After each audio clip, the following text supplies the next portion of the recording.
এই বিদেশ প্রবাসী, আহা কি পরিমাণ মায়া লাগে। 12 ঘন্টা ডিউটি করে আবার আরো 6 ঘন্টা আরেক কোম্পানির স্যার কি করে 18 ঘন্টা, কেউ কেউ আর থাকে 6 ঘন্টা। এই 6 ঘন্টার মধ্যে বিশ্রাম কখন? নিজের জামাগুলো নিজে ধোয়, নিজের রান্নাটা নিজে করে।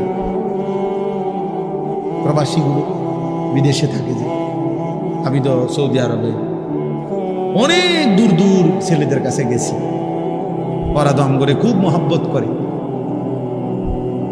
তাইলে এই নিজের রান্না নিজের, কত ছেলে যে বিশ্বাস করো ভাইয়া কি পরিমাণ কান্দে, আল্লাহর কসম।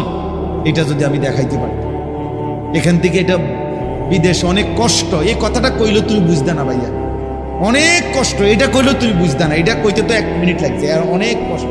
বাস্তবতা হলো তার চাইতে অনেক বেশি কষ্ট। এই প্রখর রৌদ্রে, এই তীব্র রৌদ্রে, বিশেষ করে 12 ঘন্টা ডিউটি করে আসার পরে যখন একটা ছেলে বা একটা যুবক, তার একজন আপনজন কেউ নাই, আইসা নিজের 1 গ্লাস পানিটাও নিজে নিতে হয়, তো মনটারে হাহাকার লাগে যে আর কেউ তো নাই। অথচ 28 বছর বিদেশ করতেছে। এক ছেলে দেখা হইলো লাস্টের দিকে, ওই আমার দেখে জড়াই ধরে কাঁদতেছে। আমি বললাম, বাবা তুমি আচ্ছা কতদিন হয়েছে আইসো?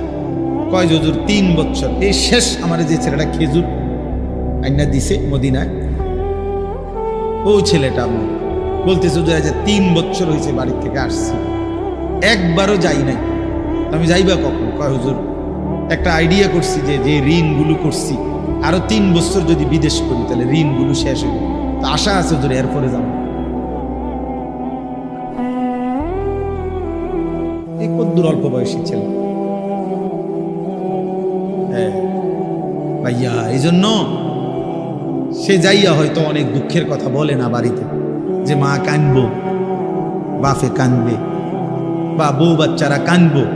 এই জন্য অনেকে অনেক নিজের দুঃখের কথা বলে না, কষ্টের কথা নিজেই হজম করে পড়ে থাকে। কিন্তু তীব্র কষ্ট কইরা বুকটা মাটিত লাইগা যায়, এরপরে 2টা টাকা জমাইয়া এরপরে বাড়িতে টাকা না খাইয়া না দেয়। এই কখনো একটা দোকান থেকে একটা বার্গার, কখনো একটা 1 টুকরা মুরগি, একটা কিছু খাইয়া শুইয়া লায়। ক্লান্তিতে আর ভাল লাগে না যে কিটা রাখবো, শরীরে আর কুলাইতেছে না, এতক্ষণ ডিউটি করে আইসে।